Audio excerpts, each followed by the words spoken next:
যুৱকৰ অকাল মৃত্যুত শোকৰ ছাঁ পৰিছে এটা অঞ্চলত। ধুবুৰীৰ কালাহাট অঞ্চলত শোকৰ ছাঁ পৰিছে এজন যুৱকৰ অকাল মৃত্যু। যুৱকজন চতুৰ্থ বৰ্গৰ কৰ্মচাৰী আছিল। চতুৰ্থ বৰ্গৰ কৰ্মচাৰীগৰাকীয়ে টকাৰ অভাৱত উন্নত চিকিৎসা কৰিব নোৱাৰি অকালতে মৃত্যুক সাৱটি ল'ব লগা হ'ল। ধুবুৰীৰ কালাহাট গাঁও পঞ্চায়তৰ অন্তৰ্গত কিসমত হাঁসদহ তৃতীয় খণ্ড গাঁৱৰ কনক ৰায় পুত্ৰ চানু কুমাৰ ৰয়ৰ অকাল মৃত্যুত শোকৰ ছাঁ পৰিছে অঞ্চলটোত। যুৱকজনে 2008 চনৰ পৰা এখন বিদ্যালয়ত চতুৰ্থ বৰ্গৰ কৰ্মচাৰী হিচাপে কাম কৰি আহিছিল। কিন্তু যোৱা 2021 চনতে চাকৰি নিযুক্তি লাভ কৰি চৰকাৰৰ পৰা মাহিলী 8,000 টকাকৈ দৰমহা পোৱা 34 বছৰীয়া যুৱক চানু কুমাৰ ৰয়ে কোনোমতে পৰিয়ালটোক পোহপাল দি আহিছে। বহুদিন ধৰি অচিন ৰোগত ভুগি থকা চানু কুমাৰ ৰায়ে টকাৰ অভাৱত চিকিৎসা কৰিব নোৱাৰি যোৱা ৰাতি অকাল মৃত্যুক সাৱটি ল'লে।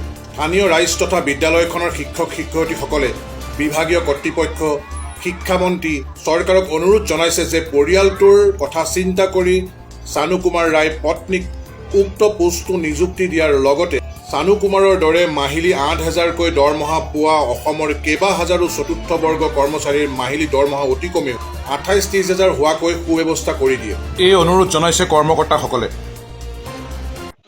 আমি মৰ্মাহিত, আমি সৰুৰ পৰাই পাইছিলোঁ ল'ৰাজনক, মানে 30-35 বছৰ বয়সতে যোৱাটো এটা চিকিৎসাৰ অভাৱত যোৱাটো আমাৰ কাৰণে এটা দুৰ্ভাগ্যজনক। সেইখিনি টকাৰে নচলে। চৰকাৰে যি আমাক প্ৰতাৰণা কৰিলে, মই অনুৰোধ কৰোঁ চৰকাৰক বা হিমন্ত বিশ্ব শৰ্মা ছাৰক যাতে এই ঘৈণীয়েকক, এই ল'ৰা ছোৱালী দুটাক বা বুঢ়া মা দেউতাক চলাবৰ কাৰণে চানুৰ ঘৈণীয়েকক যাতে এই নিযুক্তি, চানুৰ যিটো পোষ্ট আছে এই পোষ্টত যাতে নিযুক্তি দিয়ে, এইটোৱে মোৰ অনুৰোধ চৰকাৰক। মানে জণ্ডিছৰ থাকি আৰম্ভ কৰি মানে দুখীয়া মানুহ, সিহঁতে লিভাৰত পাইছে। কিমান বেতন পাইছিল মানুহজন? 8,000 টকা। 8,000 টকাৰে ঘৰখন চলে জানো? নচলে। এইটো চৰকাৰে কি বিবেচনা কৰিছে? তাৰমানে কি টকাৰ অভাৱত বেমাৰত চিকিৎসা কৰিব নোৱাৰা তেখেতে আজি অকালত মৃত্যুবৰণ কৰিব লগা হ'ল না? চৰকাৰে যেতিয়া তেওঁলোকক 2022 ছেপ্টেম্বৰ মাহত চৰকাৰীকৰণ কৰিলে আৰু এটা ফিক্স পেড আৰু ৰাজাকাটলিপাত পদ্মনাৰায়ণ এম ই স্কুলত বেষ্ট স্কুল হিচাপে মোৰ স্কুলত নিযুক্তি দিলে। আজি হঠাতে মোক ফোন কৰিলে যে চানু কুমাৰ মানে ঢুকাইছে। মোৰ বৰ দুখ লাগিল। যিখিনি দৰমহা দিছে খুব কমেই, কিন্তু চৰকাৰী নিয়ম চৰকাৰী কৰিছে আৰু এই ন্যূনতম 8,000 টকা দি চৰকাৰ ঘৰখন নচলে। আৰু তাৰ এনে কিছু সৰু সৰু বেমাৰো আছিল আৰু সেইখিনি বেমাৰৰ উপযুক্ত চিকিৎসা কৰিব পৰা নাই। যি নহওক, আজি চানু কুমাৰ আমাৰ মাজত নাই, তাৰ কাৰণে মই খুব এতিয়া চৰকাৰক কি জনাব, পৰিয়ালটোৰ বাবে কি জনাব? মই এই স্কুলৰ প্ৰধান শিক্ষক হিচাপে মই বিভাগীয় কৰ্তৃপক্ষ তথা আমাৰ শিক্ষা বিভাগৰ মন্ত্ৰী তথা আমাৰ মাননীয় মুখ্যমন্ত্ৰীদেৱক অনুৰোধ জনাইছোঁ যে তেওঁৰ ঘৰখন যাতে ভালভাৱে চলে। তাৰ দুটা বাচ্চা আছে, ল'ৰা আৰু এটা ছোৱালী, তাৰ পত্নী আছে, আৰু যাতে সেই পদত যাতে নিযুক্তি দিয়ে পত্নীক, যিটো পত্নী উপযুক্ত শিক্ষিত আছে।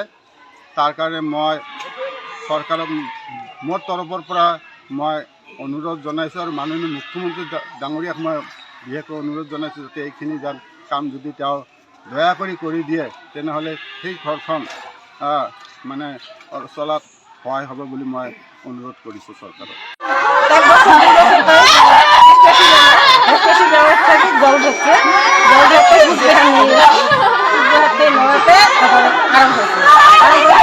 বাড়ি আনাতে আরো তারপরে আরো তুলে আরাম হয়েছে। আরাম করার পর তোমার স্বামী কি চাকরি করে নাকি? কোন স্কুলত?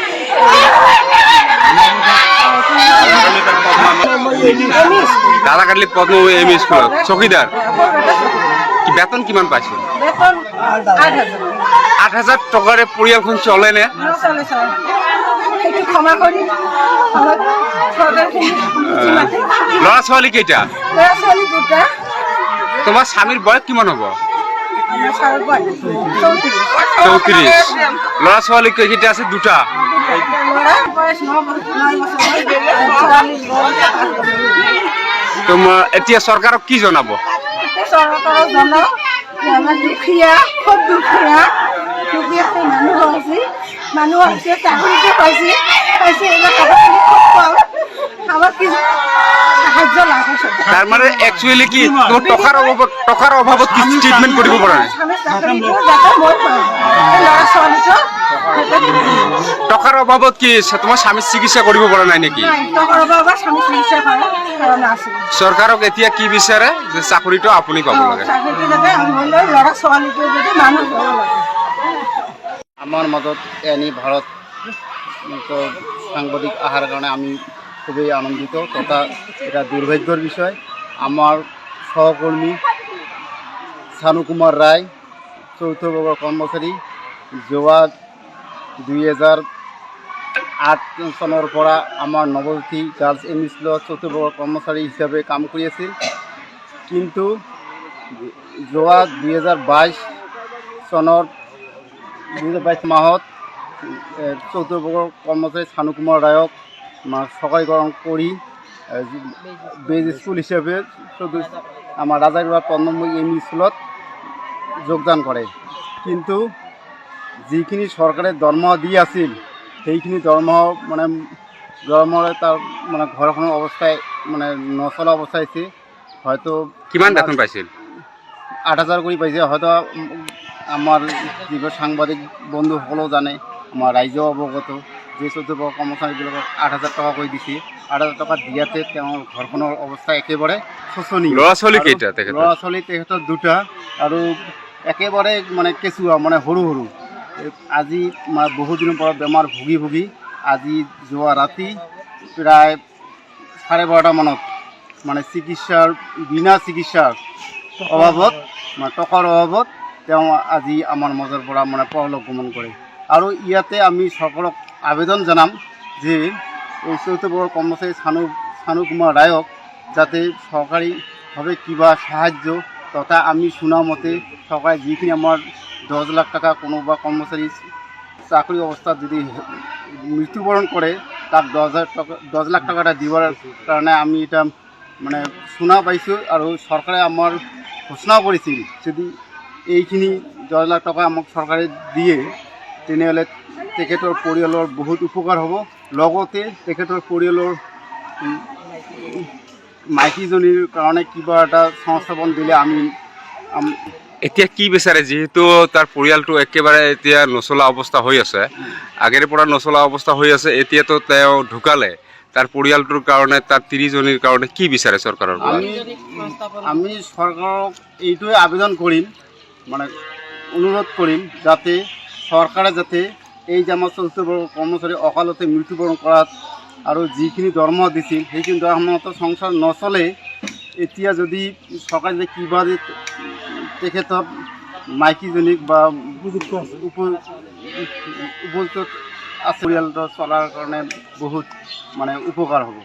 চৰকাৰক এইটোৱে আবেদন কৰিম যে আমাৰ 4th বৰ্গৰ কৰ্মচাৰী শানু কুমাৰ ৰায়ে অকালতে মৃত্যুবৰণ কৰিল তাৰ কাৰণে যে এতিয়া যে ৰাজাৰবাগ 5 নম্বৰ এম ই স্কুলৰ 4th বৰ্গৰ কৰ্মচাৰী হিচাপে কাম কৰি আছে তাৰ মানে ঘৈণীয়েকক যদি 4th বৰ্গৰ কৰ্মচাৰীত মকৰল কৰে বা পদত নিযুক্তি দিয়ে তেনেহ'লে হয়তো তাৰ পৰিয়ালখিনিৰ বহুতখিনি মানে চলাৰ সুবিধা হ'ব। ধুবুৰীৰ পৰা অপ্ৰিয়ল হকৰ ৰিপৰ্ট E24 লাইভ ব্ৰেকিং।